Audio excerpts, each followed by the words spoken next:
उनके विचारों को पहचाना, वो व्यक्ति मानेगा कि रामविलास पासवान जी का पूरा जीवन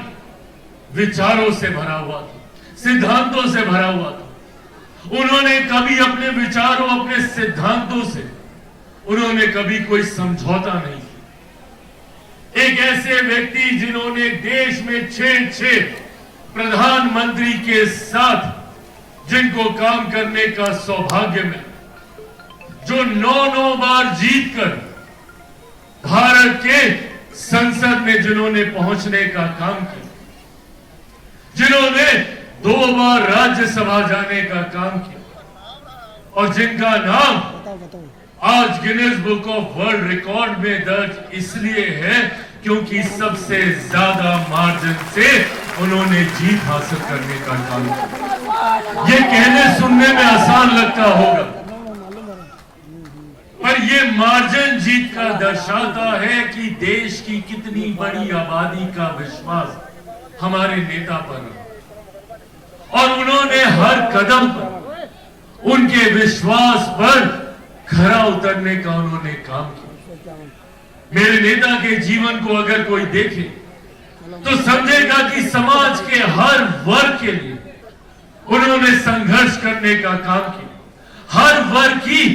आवाज बनने का काम किया। मेरे नेता ने जिन्हें अपना नेता माना, डॉक्टर बाबा साहेब भीमराव अंबेडकर, जब मेरे नेता पहली बार 77 में लोकसभा में जीतकर आए, भारत की संसद में आज जितने लोग हैं जो डॉक्टर बाबा साहेब भीमराव अंबेडकर जी का नाम लेते नहीं थकते, कई ऐसे नेता जो उनके द्वारा बनाए गए संविधान की प्रतिलिपि अपनी जेब में लेकर घूमते हैं, जो हर मन से कदम कदम पर बात पर संविधान लहराकर दिखाने की बात करते हैं, और जिन लोगों ने पिछले लोकसभा में भ्रमित करने का काम किया कि संविधान को खतरा है, आरक्षण को खतरा है, ये वो लोग हैं जिन्होंने हमेशा संविधान का और संविधान के रचयिता डॉक्टर बाबा साहेब भीमराव अंबेडकर जी का अपमान करने का काम किया। और आज ये लोग संविधान की बात करते हैं, ये लोग बाबा साहेब की बात करते हैं। मैं कांग्रेस और उनके सहयोगी दल का जिक्र कर रहा हूं, जिनको आज बाबा साहेब का नाम याद आता है, जिनको आज संविधान की चिंता होती है, तो पूछिए इनसे कि क्यों नहीं बाबा साहेब की एक तस्वीर, उनकी एक प्रतिमा भारत की संसद में आजादी के लगभग 3.5 दशक के बाद भी इन लोगों ने लगाना जरूरी नहीं समझा। 77 में जब मेरे नेता जीत कर गए, उन्हें इस बात का आश्चर्य होता था, ताज्जुब होता था कि जिन बाबा साहब के बनाए गए संविधान के आधार पर हमारी संसद चलती है, उस संसद में बाबा साहेब की एक प्रतिमा तक आजादी के इतने वर्षों के बाद इन लोगों ने लगाना जरूरी नहीं समझा। बल्कि एक ही दल नहीं, एक ही परिवार के 3 नेताओं की तस्वीरें वहां के सेंट्रल हॉल में लगाने का इन लोगों ने काम किया। और ये लोग बात करेंगे बाबा साहेब को सम्मान देने की।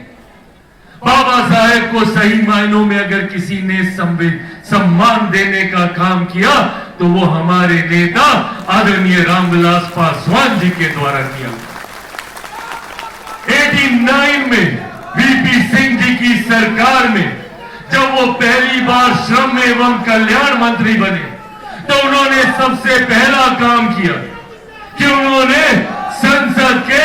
सेंट्रल हॉल में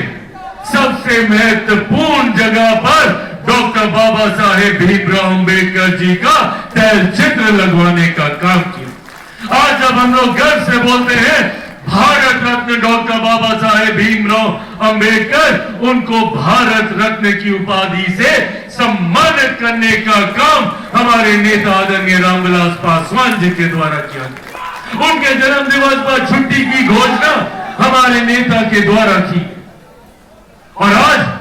ये कांग्रेस, सपा, के सहयोगी दल,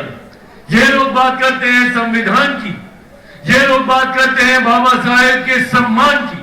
जिन्होंने कदम कदम पर बाबा साहेब को अपमानित करने का काम किया। निरंतरता में उनको चुनाव हरवाने का काम किया। ये वो लोग हैं जिन्होंने कभी समाज के किसी भी गरीब वर्ग से आने वाले व्यक्ति को सम्मान देने का